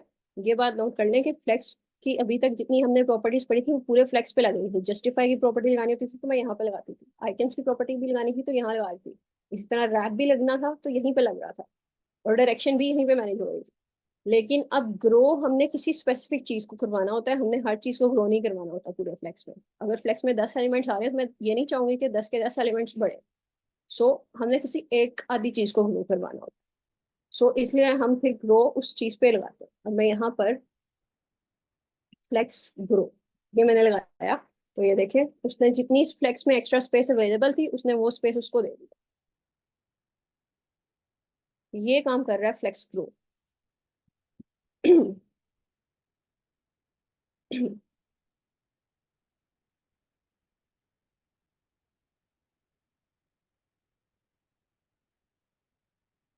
अब ये देखें, अगर मैं यहाँ से ये क्लास हटा देती हूँ तो मैं इसको पूरे फ्लेक्स पे भी लगा देती हूँ, तो ये देखें उसने काम ही नहीं किया वो, क्योंकि वो पूरे फ्लेक्स के लिए वो प्रॉपर्टी है ही नहीं, वो प्रॉपर्टी है ही किसी स्पेसिफिक एलिमेंट के लिए। ठीक है। अब फ्लेक्स ग्रो में हमारे पास क्या क्या ऑप्शन है? फ्लेक्स ग्रो ऑप्शन है और flex grow zero option. Flex grow zero वो ऑप्शन है जो बाय डिफॉल्ट फ्लेक्स में एडेड है। फ्लेक्स ग्रो जीरो क्या करिए, जीरो जब किसी भी चीज के आगे लगा हुआ है तो इसका मतलब है उस चीज को उसके इनिशियल स्टेट में रखना है हमने। क्या इनिशियल स्टेट? अब फ्लेक्स की क्या आ रही थी कि जितनी जगह उस एलिमेंट को चाहिए थी बस उसको उतनी जगह दो, उसको सारी जगह ना। ठीक है। तो ये फ्लेक्स ग्रो जीरो ये डिफॉल्ट प्रॉपर्टी है, ये जो लगी होती है फ्लेक्स पे, और उतनी ही स्पेस लेता है एलिमेंट जितनी उसको चाहिए होती है। और फ्लेक्स ग्रो को देखें तो आइटम ग्रो कर देता है, बाकी स्पेस जो एक्स्ट्रा स्पेस पड़ी है वो ले लेता है। सो ये है हमारे पास फ्लेक्स ग्रो की प्रॉपर्टी। अब जब कहीं पे ग्रो करने का ऑप्शन है तो वहां पे उसको ग्रो को खत्म करने का भी ऑप्शन होगा, या उसको श्रिंक करने का। अब ग्रो का ऑपोजिट क्या होता है? श्रिंक ही होता है ना। सो श्रिंक का ऑप्शन भी होगा। सो अब हम श्रिंक की प्रॉपर्टी को भी देखते हैं। अभी ग्रो की प्रॉपर्टी की आगे कुछ एप्लीकेशंस भी आ रही हैं, एग्जाम्पल्स सॉरी। सो ये क्या आ रहा है कि मैंने एक वेबसाइट पे हम देखते हैं कि हेडर टॉप पे आ रहा होता है, फिर मेन कंटेंट आ रहा होता है, और फिर फुटर जो होता है वो सबसे नीचे आ रहा होता है, वो हमारे टेक्स्ट के बिल्कुल साथ नहीं आ रहा होता। अगर मैं बाय डिफॉल्ट किसी वेबसाइट पे जाके लगाऊंगी फ्लेक्स, तो मेरे पास वो चीज़ें उतनी स्पेस में अरेंज हो जाएंगी। ये देखें, जैसे अब यहाँ पर मेन कंटेंट आ रहा है, फुटर आ रहा है, ठीक है। लेकिन फुटर यूजुअली वेबसाइट्स में सबसे नीचे आ रहा होता है, चाहे मेन कंटेंट छोटा सा भी क्यों ना हो। ठीक है। सो अब यहाँ पर अगर मैं फ्लेक्स लगाती हूँ, सो फ्लेक्स, ये देखें अभी फ्लेक्स मैंने लगाया है तो ये फ्लेक्स रो लगा है, लेकिन यहाँ पे इस यूज केस के अकॉर्डिंग फ्लेक्स कॉलम लगना चाहिए। ठीक है, फ्लेक्स कॉलम लग गया। और यहाँ पर अब मैंने क्या करना है कि फुटर को नीचे लेके जाना है। सो अब क्या हो रहा है कि मेन कंटेंट हमारा होता है ना जो सारा ग्रो करता है, फुटर तो उतना ही रहता है जितना वो बना। सो अब यहाँ पर इस पे फुटर जो मेन कंटेंट है इस पे क्लास लगेगी फ्लेक्स ग्रो की।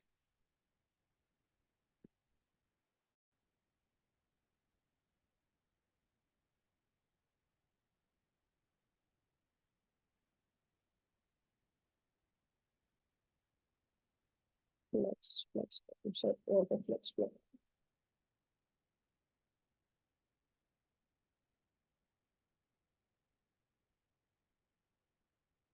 रीलोड कर लेते हैं, अप्लाई नहीं होगा।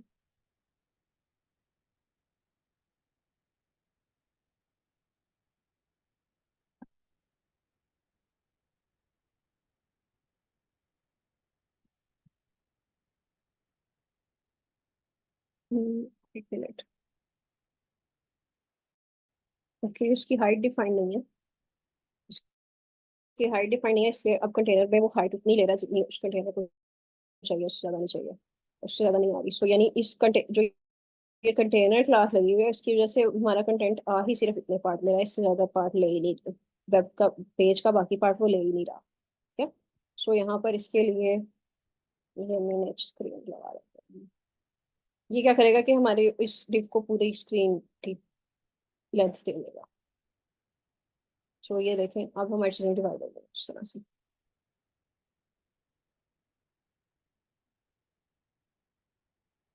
ओके। अब उसकी अब फर्दर एग्जांपल एक और दी हुई है कि कार्ड भी ऐसे होते हैं जिनमें हेडर और फुटर की जरूरत होती है। इसी तरह टैब्स पे होवर इफेक्ट आता है तो वो भी टैब के बॉटम में आ रहा होता है यूजुअली। ये सारे एग्जांपल्स आप आगे देख लें, आपको ज़्यादा क्लियर हो जाएंगी सारी चीज़ें।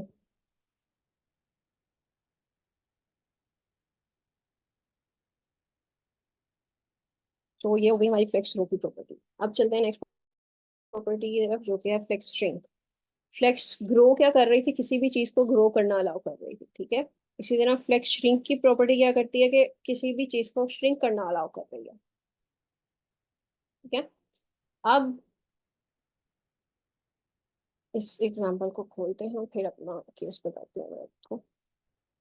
अभी ये देखें, ये क्या हो रहा है?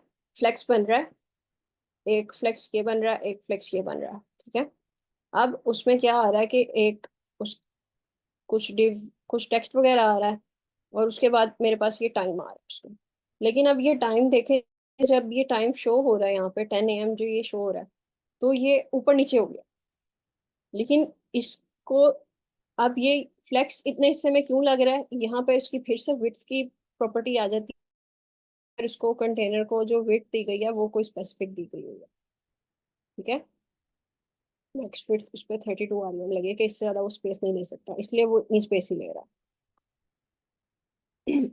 सो अब उतनी स्पेस में रहते हुए उसने जब ये स्पैन शो किया 10 AM वाला, तो उस स्पैन में उसने ऊपर नीचे कर दिया उन चीजों को, क्योंकि मेरे पास जो दूसरा एलिमेंट आ रहा है दूसरा एलिमेंट आ रहा है फ्लेक्स का, वो उससे लंबा आ रहा है। सो उसने उसको भी उसमें लेंथ के वाइज ही अरेंज कर दिया कि एक्स्ट्रा स्पेस पड़ी हुई है तो उसको ऑक्यूपाई कर दिया, ठीक है।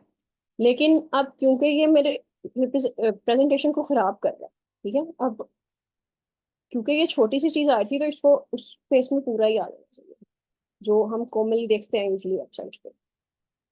तो अगर मैंने ये चीज करनी है तो यहाँ पर हम क्लास यूज करेंगे, जैसे फ्लेक्स ग्रो की प्रॉपर्टी थी वो किसी एक चीज के लिए यूज होगी, इसी तरह फ्लेक्स श्रिंक की प्रॉपर्टी भी एक ही चीज के लिए यूज होती है, फ्लेक्स श्रिंक 0।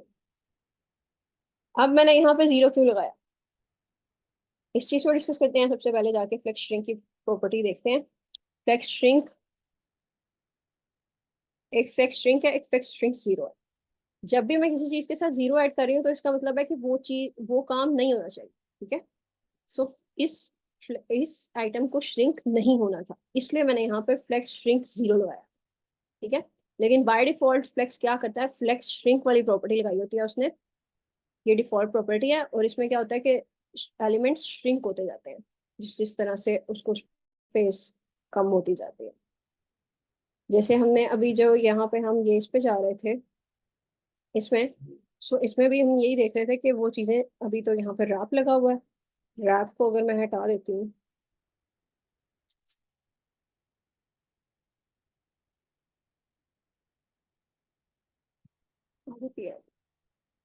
ओके, ये देखें अब मैंने रैप को खत्म कर दिया, तो ये देखें मेरी इमेजेस वगैरह श्रिंक हो रही हैं जिस तरह से मेरी स्पेस कम हो रही है, ठीक है। सो अब अगर मैंने उस श्रिंकिंग को खत्म करना है तो यहाँ पर मैं इमेज के ऊपर क्लास में फ्लेक्स श्रिंक 0 लगाना पड़ेगा।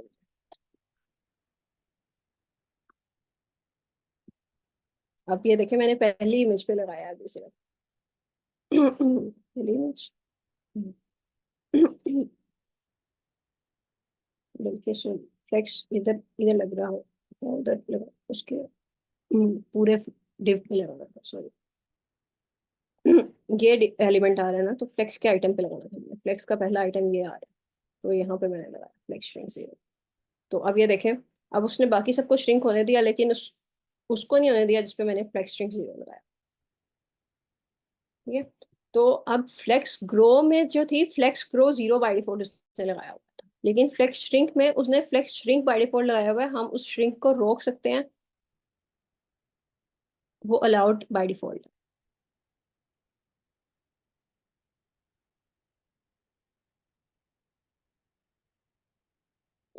फॉन्ट साइज भी हम चेंज कर सकते हैं, लेकिन वो फॉन्ट साइज फिर आपको उसमें आ जाता है कि आप स्क्रीन साइजेस के अलोंग चेंज करते हैं, वो फिर आप विड्थ के अलोंग चेंज नहीं करते हैं। अभी देखें जब मैंने यहाँ पर एक स्पेसिफिक विड्थ दी हुई है ना, इस कंटेनर को एक स्पेसिफिक विड्थ दी हुई है, ठीक है।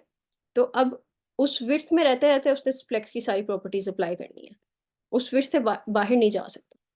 सो उस केस में अब अगर मैंने अपने पास फॉन्ट साइज वगैरह चेंज करना है, तो ये मैं इसको जब ये छोटा कर रही हूँ तो उस टाइम पे मैं फॉन्ट साइज चेंज कर सकती हूँ कि मेरी स्क्रीन साइज चेंज हो रहा है तो फॉन्ट साइज चेंज हो रहा है। अब ये देखें जब मैंने यहाँ पे फ्लेक्स स्ट्रिंग 0 लगाया हुआ है, तो अब वो स्क्रीन साइज से भी उसको फर्क नहीं पड़ा, वो उसने उसको उतनी उसकी अपनी स्पेस दी ही दी है कि उसको श्रिंक नहीं होने दिया उसने। दूसरा डिव श्रिंक हो रहा है लेकिन उस डिव को उसने श्रिंक नहीं होने दिया, ठीक है। ये हो गई हमारे पास श्रिंक की प्रॉपर्टी। अभी तक हमने देखी है जस्टिफाई, रैप, अलाइन, डायरेक्शन और फ्लेक्स ग्रो एंड श्रिंक। अब उसके बाद हमारे पास प्रॉपर्टी है फ्लेक्स बेसिस। फ्लेक्स बेसिस की प्रॉपर्टी क्या करती है हमारे पास, ये हमारे पास यूजुअली यूज हो रही है होती है जब हमने अपने फ्लेक्स को किसी स्पेसिफिक रेशो में स्प्लिट करना होता है। जैसे अभी यहाँ पर फ्लेक्स आइटम्स लग रहे हैं, लेकिन वो फ्लेक्स आइटम्स अपनी स्पेस उतनी ले रहे हैं जितनी उनको इनिशियल साइज है उनका, ठीक है। लेकिन अब मैं चाह रही हूँ कि मैं अपने फ्लेक्स की चीज़ों को जो है ना वो इक्वली डिवाइड कर रही हूँ एक तरह से, इनकी स्पेस इक्वली डिवाइड कर रही हूँ। जैसे यहाँ पे अभी अब ये एग्जांपल देखें कि ये एक मेरे पास एक डिव है जिसमें फ्लेक्स लगाया हुआ है मैंने, लेकिन अब उस फ्लेक्स को इक्वल इक्वल 50% स्पेस दी हुई है मैंने उस कंटेनर में, ठीक है। तो इस चीज़ के लिए हम स्प्लिट वाली प्रॉपर्टी यूज़ करते हैं फ्लेक्स की। अब ये देखें इसने यूज़ किस तरह से होना है कि फ्लेक्स जो है वो पेरेंट एलिमेंट पे फ्लेक्स लगा हुआ है, ठीक है। लेकिन अब चाइल्ड एलिमेंट पे जैसे हम ग्रो और श्रिंक की प्रॉपर्टी जो थी वो हम चाइल्ड एलिमेंट पे यूज़ कर रहे थे, उसी तरह स्प्लिट की प्रॉपर्टी भी हम चाइल्ड एलिमेंट पे यूज़ कर रहे होते हैं, ठीक है। अब स्प्लिट की प्रॉपर्टी में आगे हमने बताना होता है कि हमने उसको स्प्लिट तो कर देना है, ठीक है, 2 पार्ट वो उस इस डिव ने अपनी एक जगह लेनी है स्पेसिफिक। अब वो कितनी जगह लेनी है वो चीज़ भी हमने आगे डिफाइन करनी है, ठीक है। इसीलिए यहाँ पे उसने अब हाइट और विड्थ उसकी डिफाइन की हुई है। अब यहाँ पर एमडी के साथ कुछ लग रहा है और एक सिंपली चीज़ लग रही है। ये देखें h1/2 लग रही है और फिर एमडी के साथ लग रही है। सो इसका क्या मतलब है कि h1/2 जो है ये बाय डिफ़ॉल्ट जब मैंने मोबाइल से टेलविंड सीएसएस मोबाइल फर्स्ट हमारे पास फ्रेमवर्क है, ठीक है? तो वो मोबाइल फर्स्ट काम कर रहा है। सो अब जब आप कोई चीज़ सिंपली डिफाइन करते हैं, तो वो मोबाइल से लेकर ऊपर तक हर स्क्रीन के लिए वो काम कर रहा है। लेकिन अनलेस आप उसके लिए कोई ब्रेक पॉइंट दे दें। अब ब्रेक पॉइंट्स हमारे पास क्या-क्या अवेलेबल हैं? एसएम, एमडी, एक्सेस ये मैं आपको दिखा देती हूँ। ब्रेक पॉइंट्स हमारे पास जो मोस्ट कॉमन है वो ये हैं SM, MD, LG, XL.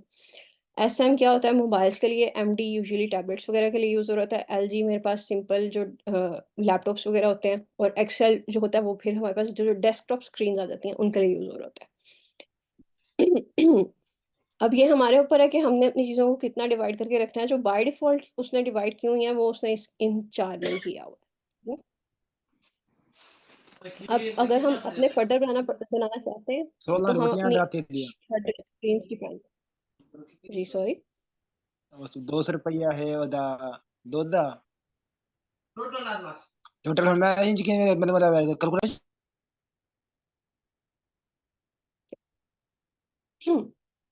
Okay, अगर हमने अपनी स्क्रीन्स कुछ खुद डिफाइन करनी होती हैं, तो हम वो चीज़ थीम में करते हैं। जैसे अब यहाँ पर ये मैंने थीम वाला पेज खोला हुआ है इसका टेलविंड सीएसएस की वेबसाइट से, ठीक है? अब यहाँ पर उसने बताया हुआ है कि आपने अगर थीम में स्क्रीन्स न्यू ऐड करनी है, तो आप इस तरह से स्क्रीन न्यू ऐड कर सकते हैं अपनी टेलविंड कॉन्फ़िग फाइल में। जो कल हमने थीम्स को डिस्कस भी किया था, उसमें हमने देखा था कि थीम्स को हम एक्सटेंड कर रहे थे या उसमें कोई नई चीज़ें ऐड कर रहे थे, तो इस तरह से हम इन चीज़ों को ऐड कर सकते हैं। अब ये क्या आ रहा है, ये वो मिनिमम पिक्सेल लेंथ आ रही है जो उस ब्रेक पॉइंट के लिए चाहिए, जिससे फ़ोन्स की मिनिमम लेंथ के लिए आ रही है। ये 480 पिक्सेल्स से फ़ोन स्टार्ट होते हैं, इससे आगे फ़ोन्स चल रहे होते हैं। 768 से हमारे पास टैबलेट्स वगैरह स्टार्ट होते हैं और इससे आगे टैबलेट्स चल रहे होते हैं अंटिल 976 आ जाए।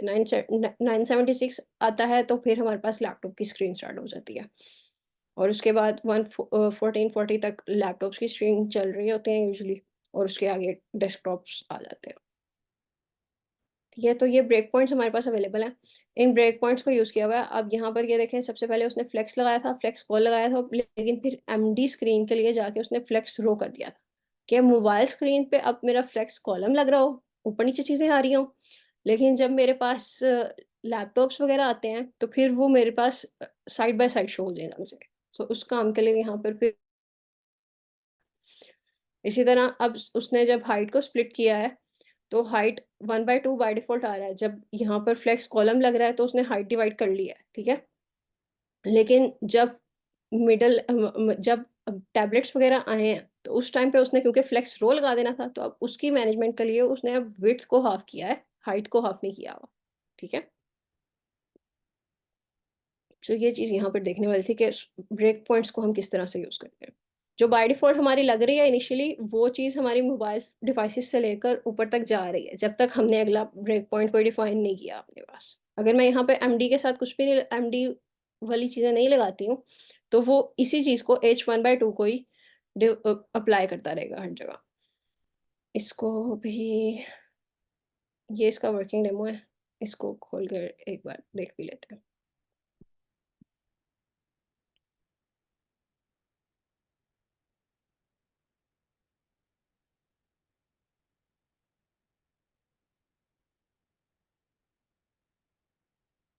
सो ये देखें, हम्म,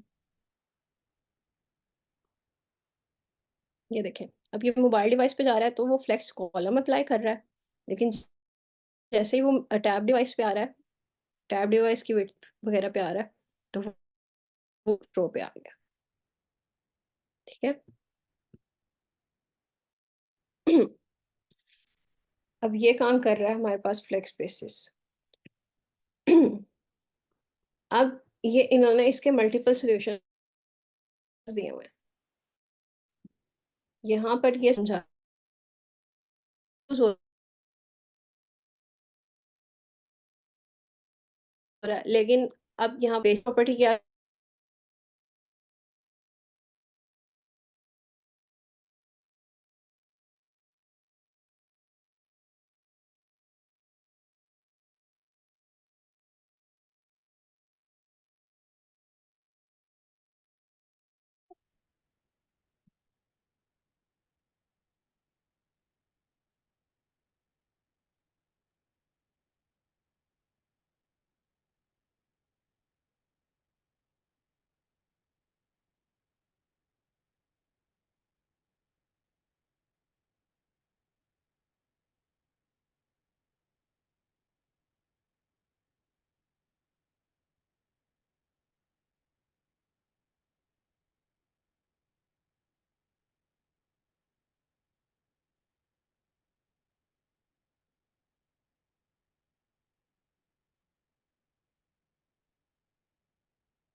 हेलो, मेरी आवाज आ रही है आप सबको?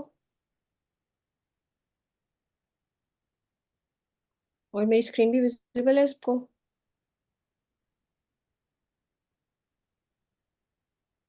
ओ, हम्म,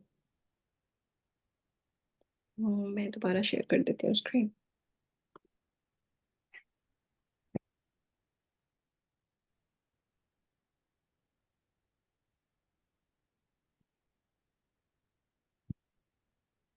ओके, सो हम डिस्कस कर रहे थे फ्लेक्स बेसिस को। फ्लेक्स बेसिस में अब यहाँ पर मैंने आपको जो फर्स्ट अप्रोच उसकी दिखाई थी, वो उसको दिखाने का मकसद ये था कि मैं आपको ब्रेक पॉइंट्स दिखा बता सकूँ कि ब्रेक पॉइंट्स किस तरह से यूज़ होते हैं। लेकिन जो बेसिस की प्रॉपर्टी है, एक्चुअली हमने स्टार्ट किया था कि हमने फ्लेक्स बेसिस की प्रॉपर्टी देखनी है। अब स्प्लिट की प्रॉपर्टी जब मैंने यूज़ की है, तो उसके साथ मुझे यहाँ पर हाइट वगैरह सारी खुद देनी पड़ी है, स्पेसिफाई करनी पड़ी है सारी हाइट वगैरह। लेकिन बेसिस ब्रेक पॉइंट्स स्पेसिफिकली उसके लिए बताने नहीं पड़ते हैं कि अगर आपकी फ्लेक्स की डायरेक्शन चेंज हो रही है, तो आपने उसको किस तरह से मैनेज करना है। जब आप बेसिस की प्रॉपर्टी यूज़ कर रहे होंगे, तो वो बेसिस की प्रॉपर्टी खुद ब खुद उन चीज़ों को देख लेगी कि फ्लेक्स कॉलम अप्लाई हो रहा है, तो मैंने कॉलम के अकॉर्डिंग डिवाइड करना है, और अगर रो अप्लाई हो रहा है, तो मैंने रो के अकॉर्डिंग डिवाइड करना है। सो अब यहाँ पर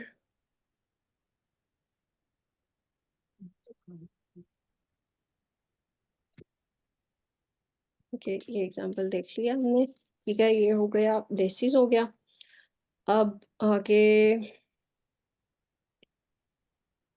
ओके, अब बेसिकली बेसिस हम अप्लाई कर रहे हैं और हम उसमें कोई स्पेसिफिक विड्थ और हाइट दे रहे हैं। अब हम क्या कर रहे हैं कि जो इनिशियल उसका साइज़ था, उसके आइटम फ्लेक्स आइटम्स आ रहे हैं ना मल्टीपल। सो उस फ्लेक्स आइटम का जो इनिशियल साइज़ था, हम उसको चेंज कर रहे हैं, ठीक है? अब उसकी विड्थ और हाइट चेंज हो रही है। फ्लेक्स बेसिस में हमारे पास ये काम हो रहा है। अब बेसिस में हमारे पास मल्टीपल ऑप्शन है। बेसिस ऑटो क्या करेगा कि जो डिफ़ॉल्ट वैल्यूज़ होंगी, सॉरी, जो ऑटोमेटिकली कैलकुलेटेड वैल्यूज़ यानी जो इनिशियल साइज़ेज़ आ रहे हैं वही अप्लाई हो रहे होंगे, और यही बाय डिफ़ॉल्ट लग रहा होता है जब भी हम फ्लेक्स अप्लाई कर रहे होते हैं। जितनी जगह उस एलिमेंट को चाहिए वो नहीं ले रहा होता है। बेसिस ज़ीरो में क्या है कि हमारे पास वो डिवीज़न सारी ज़ीरो कर देता है। इसकी एग्ज़ाम्पल अभी मैं कोई आपको ढूँढ के दिखाऊँगी, वो अभी यहाँ से ऐसे समझ नहीं आएगा बेसिस ज़ीरो। इसके बाद आता है बेसिस फुल क्या करेगा कि वो जिस एलिमेंट पे ये लग रहा होगा, या हमने देखा कि बेसिस वाली प्रॉपर्टी जो है वो उसके आइटम्स पे लग रही है ना। सो जिस आइटम पे ये लग रही होगी वो आइटम फुल स्पेस ले लेगा, उस फ्लेक्स की। मतलब उस फ्लेक्स का साइज़ कंप्लीटली वो आइटम ले लेगा। अगर उसमें कोई और एलिमेंट्स आ भी रहे हैं तो वो उनको इग्नोर कर देगा फिर, ठीक है? सो फिर बेसिस 1/2 50% डिवीजन के साथ आ जाती है। बेसिस 24 जो है वो ये एक 6 आरईएम इसका यूनिट है, वो उसमें डिवाइड कर रही है, ठीक है? अब जितनी अभी तक फ्लेक्स की प्रॉपर्टीज पढ़ रहे हैं, कुछ एग्जांपल्स हैं। ये ब्लॉग पोस्ट की आ गई, इसी तरह से प्राइसिंग प्लान्स आ गए। ये सारी प्रॉपर्टीज आप एग्जांपल्स आप खुद देख लेंगे आगे से, ठीक है? या अगर आप यहाँ से आप अपनी कोई वेबसाइट भी, छोटा सा वेब पेज ही बना लें बेशक, और उसमें आप कोई चीज़ें अप्लाई करने लगेंगे तो आपके पास कुछ सिनेरियोज आ जाएंगे कि आपने प्राइस इस तरह से कार, जैसे अभी ऊपर आया था सर्विस सेक्शन आ रहा था कि हम इस वेबसाइट पे ये सर्विसेज प्रोवाइड होती हैं, तो उधर भी ये चीज़ अप्लाई हो सकती थी। यहाँ प्राइसिंग प्लान्स में यहाँ पे डायरेक्टली अप्लाई की हुई है। तो ये प्रॉपर्टीज जो हैं वो डिफरेंट जगहों पे डिफरेंट तरह से यूज़ हो रही हैं। इसके बाद हमारे पास आती है flash short hand property. Short hand property में बस ये है कि हमने जो अभी ऊपर 3 प्रॉपर्टीज पढ़ी हैं, ग्रो, श्रिंक और बेसिस। इन 3 प्रॉपर्टीज को हम अगर इकट्ठा कहीं पे यूज़ कर रहे हो तो उसके लिए हमें हमें बार-बार ये पूरी-पूरी लिखने की ज़रूरत नहीं होती। हम फ्लेक्स के आगे वो दे देते हैं एक ऑप्शन, और उससे वो अप्लाई हो जाती हैं। जैसे यहाँ पे फ्लेक्स 1 ऑप्शन है हमारे पास। फ्लेक्स 1 क्या करता है कि आइटम को ग्रो करना भी अलाउ करता है, 1 है, ठीक है? श्रिंक करना भी अलाउ कर रहा है, 1 है। फिर 0% क्या कर रहा है कि इनिशियल साइज उनका उम, उनको इक्वल स्पेस दे रहा है 0% से वो, ठीक है? फ्लेक्स आइटम्स को सबको इक्वल स्पेस दे रहा होगा। अब जो हमने फ्लेक्स ग्रो और श्रिंक और बेसिस वाली प्रॉपर्टी पढ़ी थी वो हम अप्लाई कर रहे थे इंडिविजुअल आइटम्स पे। लेकिन जो अब ये शॉर्ट हैंड प्रॉपर्टी जब अप्लाई हो रही होगी तो ये फ्लेक्स के अकॉर्डिंग अप्लाई हो रही होती है। सो फ्लेक्स जहाँ पे यूज़ हो रहा था वहाँ पे आएगी ये, ठीक है? इसी तरह फ्लेक्स ऑटो आ गई। जब भी किसी प्रॉपर्टी के साथ ऑटो लगा होता है तो उसका मतलब होता है कि वो उनको जो उनके डिफ़ॉल्ट साइज़ेज़ वग़ैरह थे ना वो दे रहे होते हैं। सो ऑटो आ गया, उसके बाद फ्लेक्स इनिशियल है। फ्लेक्स इनिशियल क्या करता है, ये हमारे पास अब ये हमारे पास डिफ़ॉल्ट स्टाइलिंग है। ये बाय डिफ़ॉल्ट अप्लाई हो रहा होता है हमारे पास। इसमें क्या होता है कि आइटम श्रिंक अलाउ होता है, ठीक है? और ग्रो अलाउ नहीं होता है। जैसे अभी हम ऊपर डिस्कस कर रहे थे कि हम ग्रो की प्रॉपर्टी जब यूज़ करते हैं तो हम ग्रो अलाउ करते हैं और श्रिंक खत्म करते हैं हम जब हमने करना होता है यूज़। तो इसका ऑटो का मतलब है कि बेसिस जो है वो उसको इनिशियल साइज़ दे रहा है सारे एलिमेंट्स को, ठीक है? फ्लेक्स नन की भी मैं एग्ज़ाम्पल आपको ढूँढ के दिखाऊँगी, ये ऐसे अभी समझ नहीं आएगा।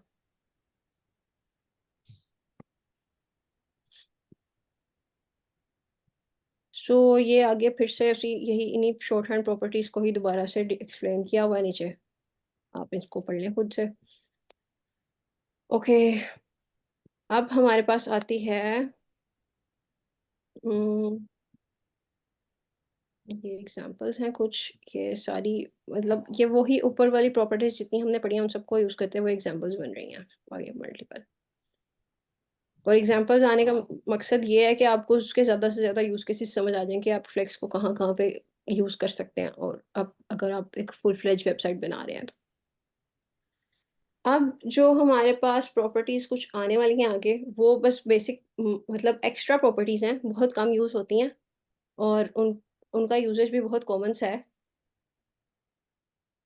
मार्जिन्स हमारे पास, हम कोई भी कंटेनर वगैरह बनाते हैं, हम मार्जिन वगैरह अप्लाई करते हैं। तो इसी तरह यहाँ पे फ्लेक्स में भी हम आप अपने मार्जिन्स मैनेज कर सकते हैं।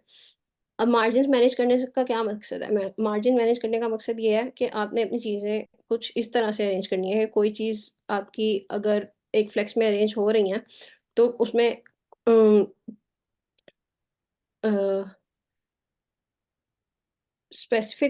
किसी स्पेसिफिक आइटम पे कुछ मार्जिन अप्लाई करना हो, तो उस केस में हम यहाँ पे ये मार्जिन को यूज़ कर रहे होते हैं। जैसे यहाँ पर ये देखें कि अगर मैंने एक नोटिफिकेशन बार में मैं अगर फ्लेक्स यूज़ करती हूँ और फ्लेक्स पे मैं फ्लेक्स बिटवीन लगा देती जी हूँ, तो ये बाबा। देखिए एक इमेज आ रही है, एक नोटिफिकेशन आ रहा है और फिर एक मेरे पास क्या देता साथी नंबर लिखा हुआ आ रहा है, ठीक है?